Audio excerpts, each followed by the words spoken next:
Could the police kill me, too?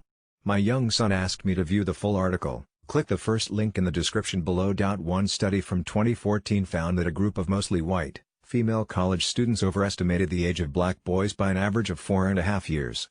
A co-author of the study, Matthew Christian Jackson, said that for black children, this can mean they lose the protection afforded by assumed childhood innocence well before they become adults. Without the protective shield of whiteness, our children are forced to grow up faster.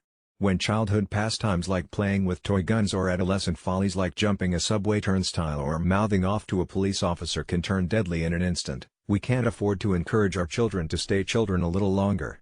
For many black parents, the transition from childhood to adolescence is marked by the talk, when we explain to our children how to stay safe, especially when confronted by the police.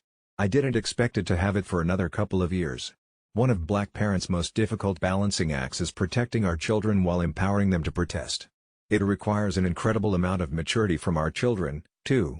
My son experienced his first instance of racism in first grade at his public school in a leafy part of Boston.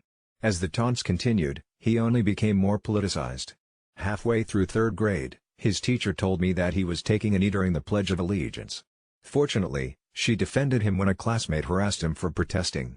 But by the end of the school year, I decided it was time to move back to upstate New York where my son had spent his early years.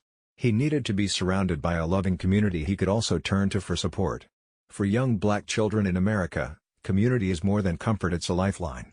What my son has gone through in the past couple of weeks feels different than the everyday racism that is built into the fabric of black children's lives.